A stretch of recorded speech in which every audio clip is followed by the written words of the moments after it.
Efésios 2, 19 até o versículo de número 22.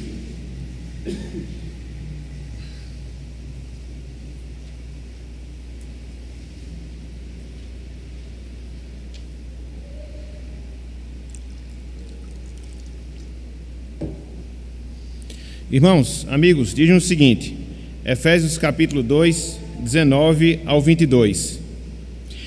Assim, já não sois estrangeiros e peregrinos, mas concidadãos dos santos, e sois da família de Deus, edificados sobre o fundamento dos apóstolos e profetas, sendo ele mesmo Cristo Jesus a pedra angular, no qual todo o edifício, bem ajustado, cresce para santuário dedicado ao Senhor, no qual também vós, juntamente, estáis sendo edificados para a habitação de Deus no Espírito.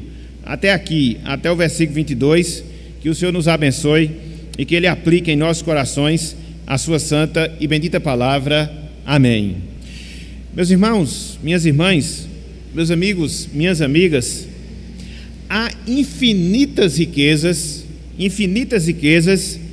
espirituais para aqueles que estão em Cristo, para aqueles que foram salvos e salvas por Cristo Jesus.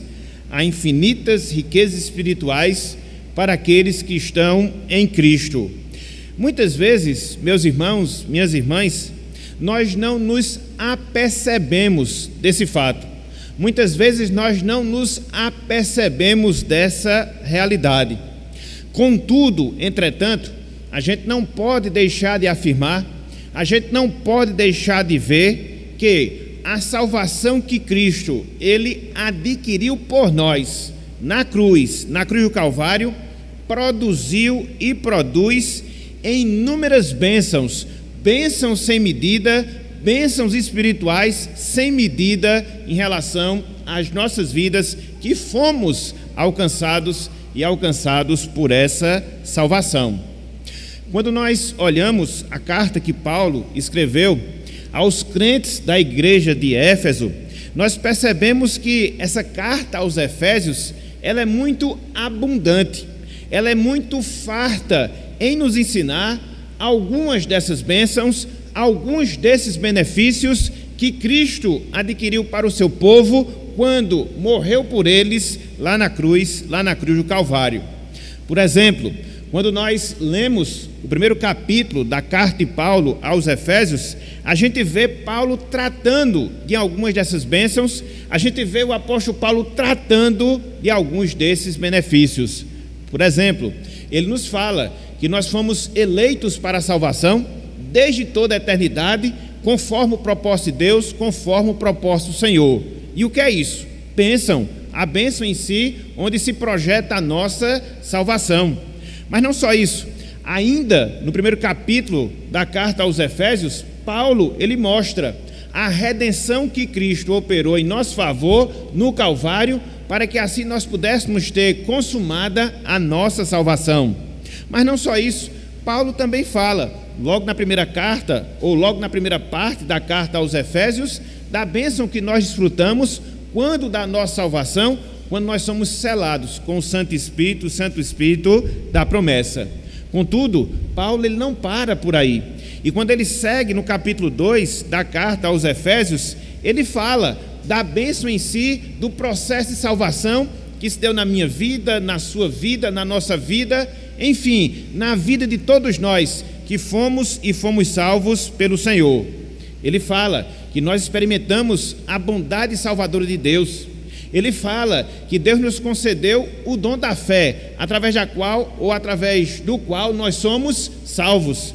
Ele fala que em nós foi implantada uma nova vida para que nós possamos viver em novidade de vida. Outro conjunto de bênçãos que nós temos na segunda parte da carta aos Efésios.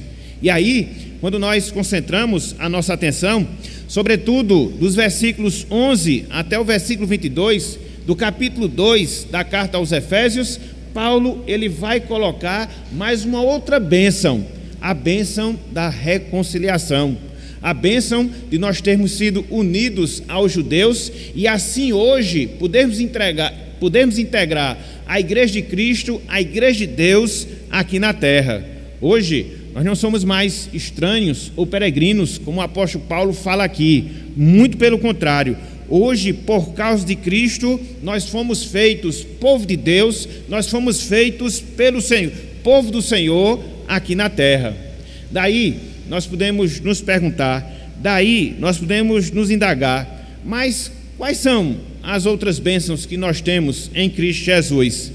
Quais são os outros benefícios que nós temos a partir da obra de Cristo que Ele realizou na cruz, do Calvário? É isto, meus irmãos, é isto, meus amigos, que nós iremos ver com base nesse texto que nós encontramos diante de nós, ou seja, Efésios capítulo 2, versículos 19 até o versículo de número 22. É por isso, meus irmãos, é por isso, meus amigos, que o tema da nossa mensagem na noite de hoje é bênçãos em pertencer à Igreja de Cristo. Bênçãos em pertencer à Igreja de Cristo. Assim, meus irmãos, assim, minhas irmãs, em Cristo hoje, em primeiro lugar, conforme nós temos aqui nesse trecho, nós somos concidadãos dos santos.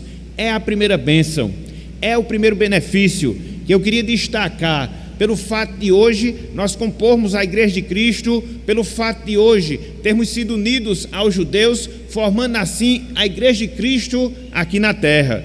Hoje, em primeiro lugar, nós somos concidadãos dos santos. Nós somos concidadãos dos santos. Vejam aí a parte inicial do versículo de número 19. Paulo diz: assim, já não sois estrangeiros e peregrinos, mas aí ele prossegue na sua seguinte afirmação: mas concidadãos dos santos, mas concidadãos dos santos. Aqui neste verso, aqui nesta frase, Paulo, irmãos, Paulo, amigos, ele declara que os crentes, eles pertencem à comunidade dos santos. Aqui nesse trecho, aqui nessa frase, Paulo, ele nos mostra, Paulo, ele nos ensina que os crentes, os salvos em Cristo Jesus, eles pertencem à comunidade dos santos. É interessante nós atentarmos para o significado da palavra concidadão, que Paulo ele usa para se dirigir ou para descrever os crentes. Essa palavra, meus irmãos, essa palavra, meus amigos, significava alguém que pertencia a uma determinada localidade. Essa palavra significava alguém que pertencia a uma determinada comunidade. Era um cidadão local que possuía direitos e obrigações que marcavam ali o seu convívio social. Assim, espiritualmente falando, é o crente. Assim, espiritualmente falando, é o salvo. Ele pertence, conforme Paulo aqui ensina, ele pertence, conforme Paulo aqui nos mostra, à comunidade dos santos, ou seja, daqueles que foram separados do mundo para viverem para Deus, daqueles que foram tirados do mundo para viverem servindo a Deus, servindo ao Senhor. Então, hoje, meus irmãos, hoje, minhas irmãs, esta é a nossa condição. Hoje, esta é a nossa realidade. Hoje, a exemplo das demais pessoas que foram salvas, nós fazemos parte da comunidade, daquelas pessoas que foram separadas do mundo e agora vivem consagradas e agora vivem dedicadas a Deus, dedicadas ao Senhor. Que grande bênção! Que grande bênção nós temos da parte de Cristo, nós temos da parte do nosso Salvador. Nós somos concidadãos dos santos. Nós somos concidadãos dos santos. E é interessante, porque quando nós aprendemos esses versos, quando nós aprendemos, melhor dizendo, essa verdade, nós podemos extrair aqui um princípio para nós. nós podemos extrair aqui um princípio válido para cada um de nós. Que princípio é? Os salvos, eles pertencem ao grupo daqueles que foram feitos povo de Deus aqui na terra. Os salvos, eles pertencem ao grupo daquelas pessoas que foram feitas por Deus, seu povo aqui neste mundo, seu povo aqui nesta terra. Isso não significa dizer, meus irmãos, isso não significa dizer, minhas irmãs, que nós nos eximimos completamente da sociedade na qual nós vivemos. Ou seja, a sociedade da qual nós somos cidadãos. Nós temos os nossos privilégios, nós temos as nossas responsabilidades. Isso a gente não perde uma vez que é salvo, isto a gente não perde uma vez que nós somos alcançados pela graça do Senhor. Mas nós, meus irmãos, minhas irmãs, que fomos salvos, nós vivemos aqui neste mundo de maneira diferenciada. Nós vivemos aqui neste mundo de maneira separada. Por quê? Porque agora nós somos santos. Por quê? Porque agora nós fomos separados por Deus para viver e viver em novidade de vida ao longo da nossa vida aqui neste mundo, aqui nesta terra. Nós estamos no mundo situados geograficamente, sim, mas dentro deste mundo no qual nós vivemos, nós fazemos parte de uma sociedade diferenciada. Nós fazemos parte de uma comunidade diferente. A comunidade daquelas pessoas que foram chamadas desse mundo, que agora vivem os princípios do Evangelho, que agora vivem a verdade da palavra do Senhor, que agora se orienta pelas prescrições e os mandamentos que Deus nos ensina através da sua palavra. Enfim, meus irmãos, enfim, minhas irmãs, nós vivemos como comunidade separada os valores do Evangelho, os valores das boas novas de salvação. E por isso, meus irmãos, e por isso, minhas irmãs, nós somos reconhecidos como povo de Deus. Nós somos reconhecidos como Igreja de Cristo aqui nesse mundo, aqui nesta terra. Mas diante disso, nós podemos nos perguntar, mas diante disso nós podemos nos indagar, mas qual é a implicação que esse fato traz para mim? Qual é a aplicação que isso gera em minha vida? Várias. Mas eu queria destacar pelo menos uma. Ou seja, meus irmãos, minhas irmãs, vivamos na esperança. Vivamos na expectativa de que em um determinado dia nós deixaremos de ser uma comunidade dentro da comunidade para nós sermos de fato o povo de Deus habitando no mundo, habitando na terra que Ele, Deus, separou e preparou para cada um de nós. Essa é a nossa grande esperança. Hoje, de certa forma, nós vivemos restritos, limitados a esse mundo. Hoje, a gente divide espaço com as pessoas que não fazem parte da igreja. Contudo, meus irmãos, minhas irmãs, chegará o dia, chegará o momento, na consumação da nossa salvação, quando o nosso Salvador vier nos resgatar, e Ele nos levará para a pátria celestial, para que assim, juntamente com os demais santos, nós possamos fazer parte do povo de Deus, para que assim nós vivamos para Deus por toda a eternidade, para todo sempre, para a honra e para a glória do nosso Deus. Então, é nesta esperança, é nesta expectativa que nós vivemos. Hoje ainda há conflito com o mundo. Os nossos valores são distintos, o nosso pensamento é diferenciado, a nossa conduta não é a mesma daquelas pessoas que estão mergulhadas no pecado. Não, nós somos santos. Contudo, reitero, haverá o dia, haverá o momento em que nós seremos trasladados, transportados, e juntamente com os demais santos, nós estaremos compondo o povo de Deus para por toda a eternidade viver para a glória do seu nome. De uma comunidade talvez numericamente reduzida, a gente vai se somar a todos os demais salvos de todas as épocas, de todos os lugares, para que assim sejamos um só corpo, a igreja de Cristo, a igreja que Ele lavou, que Ele remiu com seu sangue quando morreu na cruz do Calvário. Então, em primeiro lugar, quem nós somos, meus irmãos? Em primeiro lugar, qual é a bênção que Cristo nos traz? Ele nos faz concidadãos dos santos. Ele nos faz concidadãos dos santos. Contudo, não há apenas esta bênção. Contudo, não há apenas esse benefício, por nós pertencermos à igreja de Cristo. Em segundo lugar, meus irmãos, em segundo lugar, minhas irmãs, nós somos família de Deus. Em segundo lugar, nós somos família de Deus. Veja a partezinha final do versículo número 19. Paulo ele diz, só para pegar aqui o contexto: assim, já não sois estrangeiros e peregrinos, mas concidadãos dos santos, e veja agora, e sois da família de Deus. E sois da família de Deus. Então, aqui nesse trecho, Paulo ele nos mostra que os salvos, eles fazem parte da família de Deus.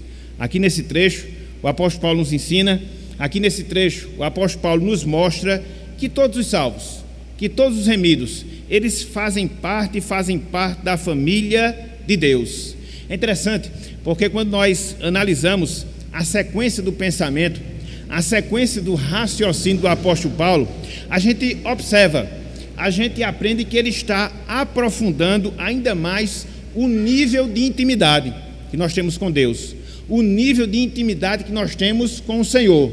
No ponto anterior, conforme nós acabamos de ver, ele nos mostrou que nós fazemos parte da mesma comunidade dos santos e assim temos comunhão com o Senhor. Contudo, ele agora usa uma expressão mais próxima. Agora ele usa uma condição mais íntima. E ele nos diz, meus irmãos, e ele nos ensina, minhas irmãs, que nós somos e somos a própria família de Deus, a própria família do Senhor. Então, é como que nós estivéssemos sendo especificados. Aqui, nós éramos concidadãos, fazíamos parte da comunidade dos santos, mas agora não. De maneira mais aprofundada, agora nós somos da família de Deus, agora nós somos da família do Senhor.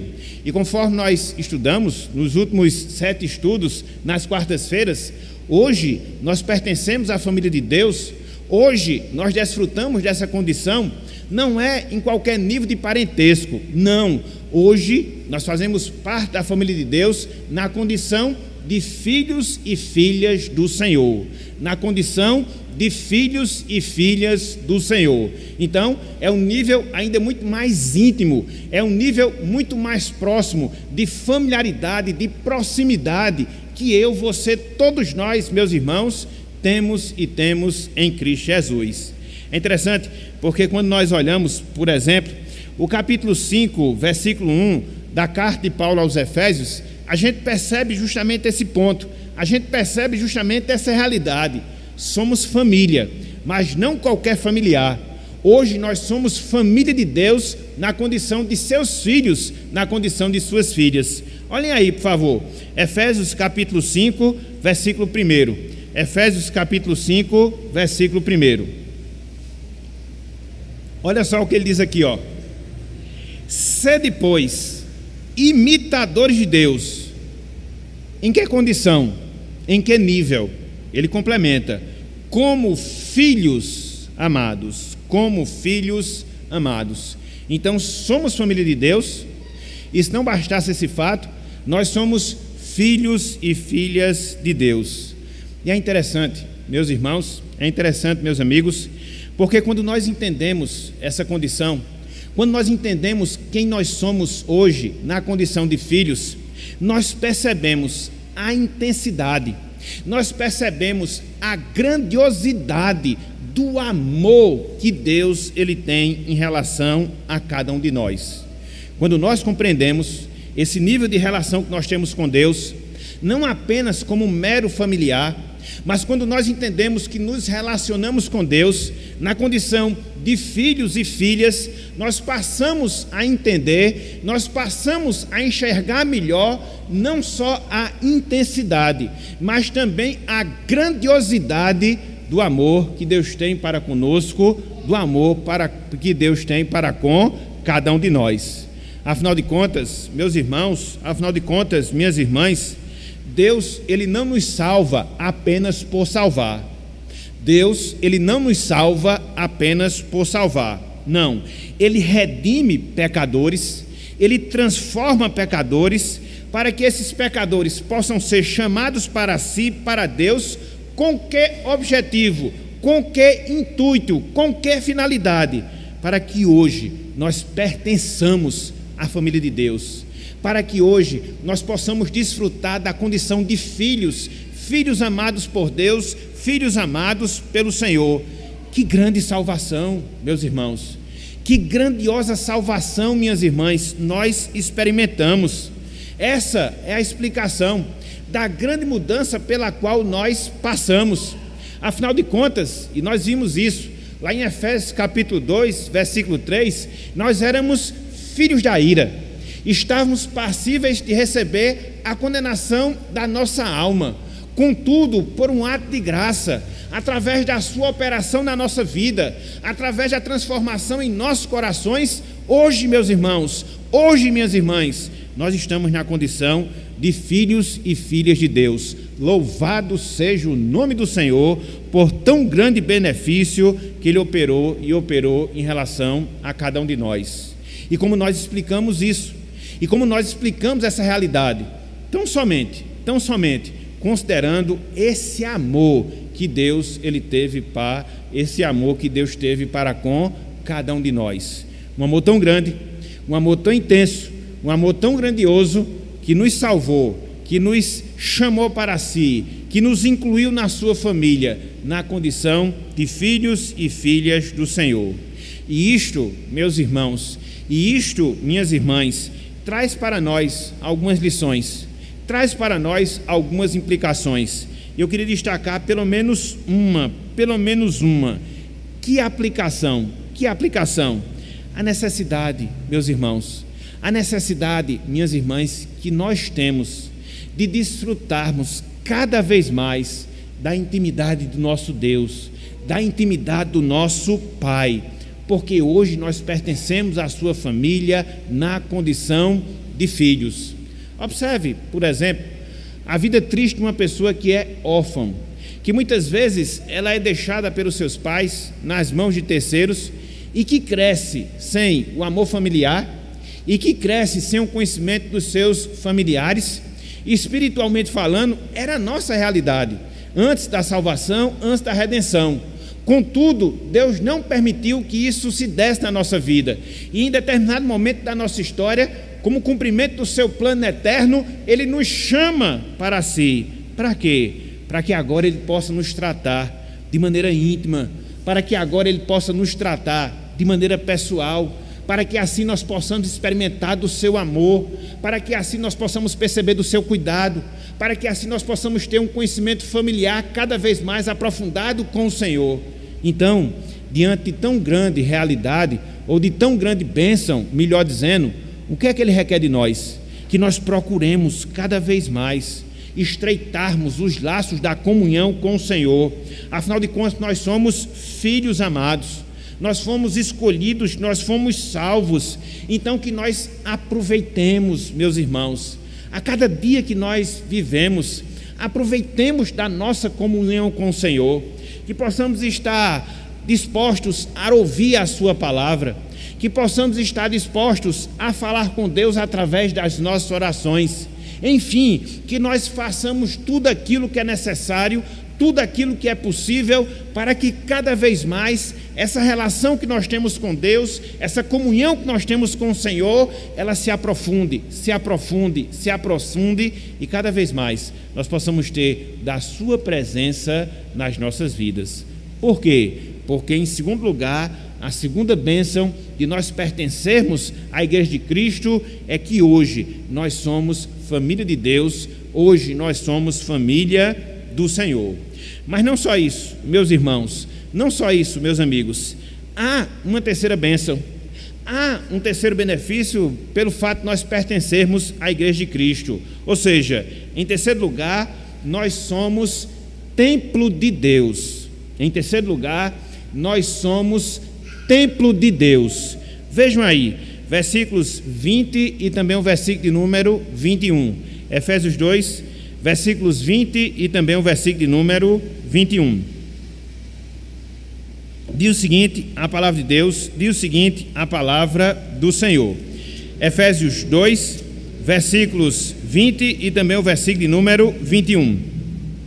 Edificados sobre o fundamento dos apóstolos e profetas, sendo Ele mesmo, Cristo Jesus, a pedra angular, no qual, ou seja, em Cristo, todo o edifício bem ajustado cresce para santuário dedicado ao Senhor. O que é que nós temos aqui nesses versos? O que nós temos aqui nessas palavras do apóstolo Paulo? O seu ensino, a sua instrução de que nós que somos cristãos, de que nós que somos salvos, nós nos constituímos, meus irmãos, minhas irmãs, em santuário de Deus, em templo vivo do Senhor aqui na terra. Essa é a imagem que Paulo ele quer nos ensinar. Esta é a imagem que Paulo aqui quer nos transmitir, de um templo, de um santuário que está sendo construído, que está sendo erigido, onde cada um de nós que somos salvos fazemos parte dessa construção, fazemos parte desse templo. E é interessante, meus irmãos, é interessante, meus amigos, porque quando nós analisamos aqui esses versos, quando nós consideramos as declarações que o apóstolo Paulo aqui nos faz, apontando para o fato de que nós somos templos do Senhor, santuários de Deus aqui na terra, a gente se apercebe de alguns detalhes que são interessantes. Esse templo que nós somos, conforme o ensino do apóstolo Paulo, ele é, em primeiro lugar, edificado pela palavra de Deus. Esse templo ao qual somos, ele é edificado pela palavra de Deus. Veja o que Paulo fala aí no versículo 20: edificados sobre o fundamento dos apóstolos e profetas. Edificados sobre o fundamento dos apóstolos e profetas. Paulo aqui, ele fala do fundamento dos apóstolos. Paulo aqui, ele fala do fundamento dos profetas. E esse fundamento ao qual ele faz menção, nada mais é do que os ensinos que nós temos dos profetas no Antigo Testamento, quando eles proferiram, quando eles testemunharam, quando eles profetizaram em relação a Cristo o Salvador. Mas não só isso, também os apóstolos, como continuadores da obra de Jesus Cristo, também instruindo, também ensinando, também proclamando a pessoa de Cristo como Salvador. Então, é sobre esse alicerce que nós que somos templo do Senhor, nós somos edificados ao longo da nossa jornada, ao longo da nossa vida aqui na terra, pelo ensino proferido pelos profetas, pelo ensino proferido pelos apóstolos, ensino esse que está na palavra do Senhor, na palavra de Deus, na qual nós estamos sendo edificados como templo do Senhor, como santuário de Deus aqui na terra. Então, é a primeira observação que se faz necessária, é a primeira observação que é importante nós destacarmos aqui nesse trecho. Mas não só isso, em segundo lugar, esse templo, meus irmãos, esse templo, minhas irmãs, que somos nós, ele é ajustado pela palavra de Cristo. Ele é edificado pela palavra de Deus, ele é, em segundo lugar, ajustado pela palavra de Cristo. Finalzinho do versículo B, finalzinho do versículo 20 e início do versículo 21. Paulo assim diz: Jesus, a pedra angular. Versículo 21, parte inicial: no qual todo o edifício bem ajustado. Então, aqui Paulo ele fala que Cristo ele é a pedra angular, ou a pedra de esquina da igreja de Cristo, da sua igreja, do seu templo que somos nós. E aí, quando nós observamos, e sobretudo quando nós analisamos o contexto da Bíblia, em especial o contexto do Antigo Testamento, a gente percebe que essa pedra angular, ou pedra de esquina, era a parte da construção que dava o ajuste necessário às paredes, para que elas pudessem ser erigidas de maneira correta, no prumo, como nós falamos, dentro de uma linguagem mais de construção, e assim a construção pudesse ser erguida e terminasse de maneira correta, de maneira agradável. Então, é isso que Cristo faz com a sua igreja. Através da sua palavra, Ele dá o prumo para a sua igreja. Ele a orienta para que a sua igreja, que somos nós, possamos andar no caminho certo, possamos fazer aquilo que é correto e assim vivermos de fato para a glória de Deus, para a glória do Senhor. Então, esse templo que somos nós, ele é ajustado, em segundo lugar, pela palavra de Cristo. Mas não só isso. Em terceiro lugar, esse templo que somos nós, ele cresce. Esse templo que somos nós, ele se desenvolve. Veja o que Paulo fala no finalzinho do versículo 21. Cresce para santuário dedicado ao Senhor. Uma vez, meus irmãos, uma vez, minhas irmãs, que Cristo ele é a nossa base, que Cristo ele é o nosso alicerce, através da palavra. Uma vez que, pela mesma palavra, Cristo dá o ajuste necessário para a igreja, o que é que vai acontecer com ela? O que é que vai suceder a ela? Ela vai crescer, ela vai se desenvolver. A igreja de Cristo, composta por seus membros, que somos nós, ela é um organismo vivo, que cresce, que se desenvolve para a glória de Deus, para que através dela, da sua igreja que somos nós, Deus ele receba todo louvor, Deus ele receba toda a adoração.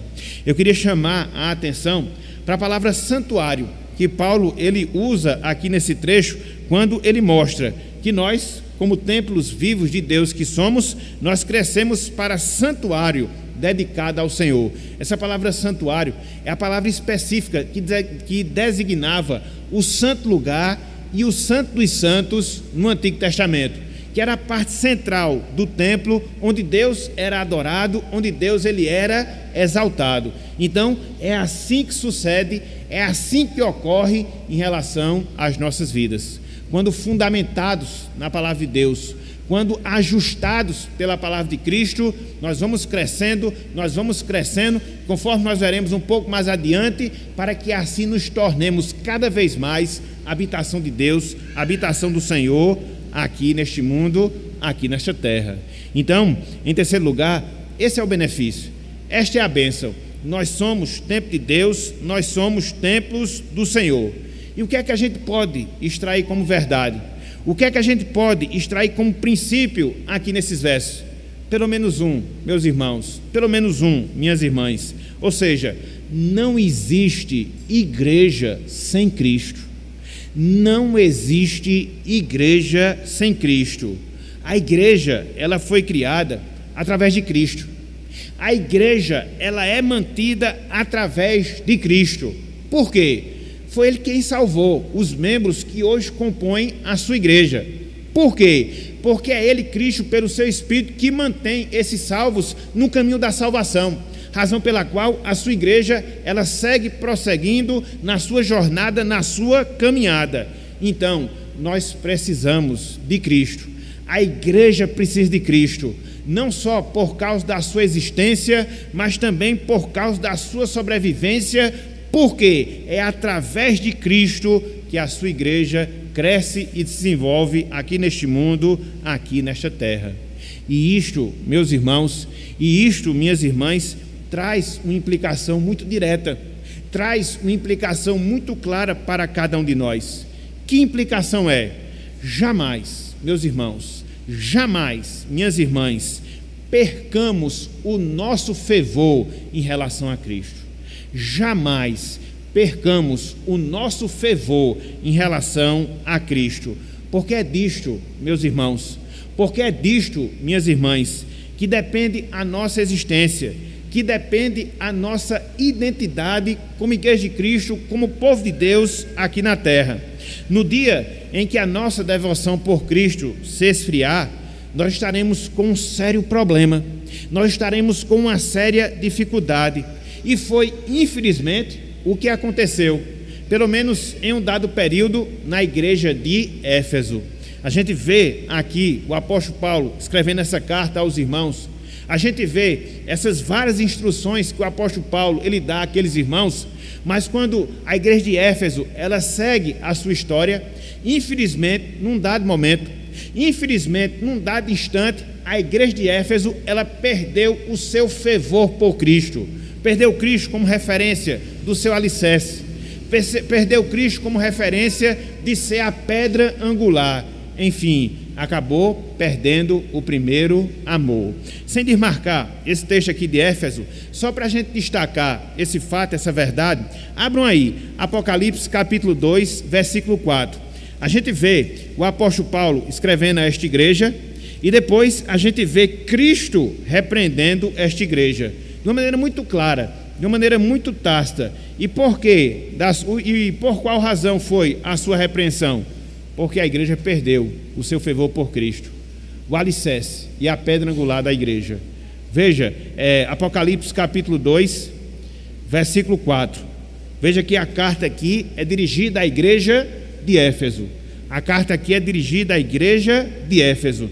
E aí ele fala, versículo 4: tenho, porém, contra ti, veja, que abandonaste o teu primeiro amor. Então isso não pode acontecer conosco. Isso não pode se dar com a gente, meus irmãos, minhas irmãs. Jamais, jamais percamos o nosso fervor em relação a Cristo. Ele é a base da igreja. Ele é o alicerce da igreja.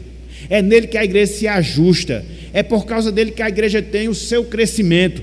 Portanto, jamais, jamais percamos o nosso fervor em relação a ele. E por isso, meus irmãos, e por isso, minhas irmãs, nós precisamos avaliar em que nível está a nossa devoção por Cristo, em que nível está o nosso fervor por Cristo.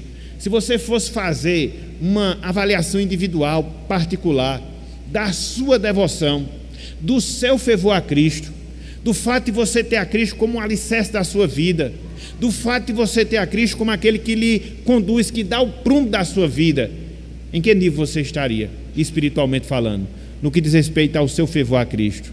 Por isso, meus irmãos, por isso, minhas irmãs, que avaliemos, que corrijamos possíveis falhas e que nós sejamos cada vez mais, a partir do cumprimento das nossas responsabilidades individuais, que nós sejamos cada vez mais uma igreja firme, uma igreja fervorosa, uma igreja alicerçada na palavra de Cristo, para que assim nós cresçamos para a glória desse mesmo Cristo na nossa vida aqui neste mundo. Então, em terceiro lugar, nós temos aqui essa terceira bênção. Em terceiro lugar, nós temos aqui esse terceiro benefício, ou seja, pelo fato de nós pertencermos à igreja de Cristo, nós somos o templo de Deus aqui neste mundo, nós somos o templo de Deus aqui nessa terra. Mas não só isso, meus irmãos, não só isso, meus amigos. Em quarto lugar, nós temos uma quarta bênção. Em quarto lugar, nós temos um quarto benefício, ou seja, o fato de nós pertencermos à igreja de Cristo nos faz, em quarto lugar, habitação de Deus. O fato de nós pertencermos à igreja de Cristo, em quarto lugar, nos faz habitação de Deus, habitação do Senhor. Vejam aí, Efésios capítulo 2, versículo 22. Efésios capítulo 2, versículo 22. Diz assim a palavra do Senhor: no qual também vós, juntamente, estáis sendo edificados, veja, para a habitação de Deus no Espírito. Aqui, nesse verso, aqui nessa passagem, Paulo, meus irmãos, Paulo, meus amigos, ele nos ensina que os remidos do Senhor, eles são casa de Deus, através do Espírito Santo. Aqui o apóstolo Paulo nos informa, aqui o apóstolo Paulo nos ensina que os remidos do Senhor são casa de Deus, através do Espírito Santo. É interessante porque os cidadãos da cidade de Éfeso, nos tempos do apóstolo Paulo, eles se vangloriavam pelo fato de que a cidade de Éfeso, ela abrigava o grande templo da deusa Diana, que era uma das 7 maravilhas do mundo antigo. Era um templo glorioso, era um templo suntuoso, então havia esse orgulho local. E aqui o apóstolo Paulo, se dirigindo àqueles irmãos, ele mostra uma razão muito mais importante. Ele mostra um motivo muito maior pelo qual nós devemos nos alegrar. Por quê? Porque nós somos o próprio templo de Deus, nós somos a própria morada do Senhor, nós que fomos salvos e salvos em Cristo Jesus. Então, os Efésios, a semelhança que deve acontecer conosco, nós podemos ter essa alegria, nós podemos ter essa satisfação, que nós somos casa de Deus através do Espírito Santo que habita em nós. O mesmo Espírito que nos selou, o mesmo Espírito que nos regenerou, o mesmo Espírito que nos transformou, hoje ele faz morada nas nossas vidas, morada dos nossos corações. Isso é uma bênção, meus irmãos. Isso é um privilégio, minhas irmãs, que nós temos e temos em Cristo Jesus. E é interessante, porque quando nós analisamos esse fato, de nós sermos morada de Deus, de nós sermos casa do Senhor, a gente percebe com clareza, a gente percebe com facilidade que o nosso Deus, o nosso Senhor, ele sempre se alegra, ele sempre se deleita em ter uma comunhão mais próxima com o seu povo. É da natureza de Deus, é da natureza do nosso Senhor. Ele se satisfaz, ele se alegra em ter uma comunhão cada vez mais íntima, cada vez mais próxima em relação ao seu povo. É isso que nós enxergamos através da história bíblica. Por exemplo, quando da saída do povo de Israel do Egito, como é que Deus se fazia presente na nação de Israel? Através da coluna de nuvem, através da coluna de fogo e posteriormente através do tabernáculo que marcava a morada de Deus com o seu povo. Depois de algum tempo, quando o povo de Israel já está instalado na terra prometida, como é que Deus se fazia presente? Não mais através de um tabernáculo, mas do templo que o rei Salomão construiu para que ali Deus pudesse habitar. E aí a gente chega agora na realidade do Novo Testamento, e o que é que acontece? A natureza de Deus não muda nesse sentido, só que ela é mais aprofundada, porque agora Deus não está mais numa nuvem, Deus não está mais numa coluna de fogo, Deus não está mais no tabernáculo, Deus não está mais no templo. E onde Ele está? Em nossos corações. Louvado seja o Senhor. E todos nós, meus irmãos, todos nós, minhas irmãs, aquelas pessoas que Deus salvou, aquelas pessoas que Deus transformou, elas desfrutam desse privilégio, elas desfrutam desse benefício de ser casa, morada de Deus para sempre. Louvado seja o Senhor por tão grande bênção que Ele concedeu e concedeu a cada um de nós. Que conforme nós falamos, cada benefício traz consigo um compromisso. Nesse fato, nessa realidade, essa regra permanece. E uma vez que nós compreendemos esse fato, uma vez que nós compreendemos essa verdade, que nós somos casa de Deus, que Deus está muito próximo a nós, morando em nossas vidas, nós temos aqui, meus irmãos, nós temos aqui, minhas irmãs, uma grande responsabilidade. Na verdade, nós temos aqui um grande privilégio. Que privilégio? Nós desfrutamos do conforto divino continuamente nas nossas vidas. Nós desfrutamos do conforto divino continuamente em nossas vidas. Essa foi a promessa que Cristo fez antes de ascender aos céus e que foi cumprida no dia de Pentecostes, quando o Espírito Santo desceu e encheu a sua igreja. E até hoje esse princípio permanece, até hoje essa realidade permanece, ou seja, o Espírito Santo está em cada um de nós. Deus, Ele reside em cada um de nós. Deus, Ele mora em nossos corações, em nossas vidas. Portanto, meus irmãos, portanto, minhas irmãs, nunca, nunca, nunca, absolutamente nunca, nós estaremos sós na nossa vida. Possa ser que nós estejamos sós da presença humana, da presença de determinadas pessoas, ou de muitas pessoas, no sentido físico, no sentido visível, mas no sentido espiritual, nós gozamos sempre da presença do nosso Deus. E como dizia o pastor Armando, eu e Deus somos maioria. E essa é a grande verdade que deve preencher o nosso coração de alegria, de satisfação, que deve fazer com que a paz de Deus inunde os nossos corações. Deus, Ele nunca nos deixará só. Foi por isso que Cristo disse: eu estarei convosco todos os dias até a consumação dos séculos. E é essa presença do Espírito Santo nas nossas vidas, e é essa presença do Espírito Santo nos nossos corações, que garante, meu irmão, que garante, minha irmã, de que num determinado dia, por toda a eternidade, nós estaremos na presença do nosso Deus para louvá-lo e engrandecê-lo para todo sempre. Então, a presença que Deus gera em nós hoje, ela vai se perpetuar. E na eternidade, nós estaremos na sua presença para todo sempre. Que grande bênção, que grande bênção, que grande benefício. Fechando, meus irmãos, fechando, meus amigos, a nossa meditação na noite de hoje, eu queria fazer uma pergunta para nós, meus irmãos, para nós, minhas irmãs. Quem você é em Cristo Jesus? Quem você é em Cristo Jesus? Parece uma pergunta simples, mas desta pergunta depende muito nas nossas vidas, quando ela é corretamente compreendida e quando é devidamente respondida. Por quê? Porque quando nós entendemos quem nós somos em Cristo Jesus, isso muda, meus irmãos, isso transforma, minhas irmãs, a maneira como nós encaramos a nossa vida com Deus, a nossa vida com o Senhor, quer seja em relação aos nossos desafios, quer seja em relação às nossas dificuldades, quer seja em relação à nossa própria vida aqui.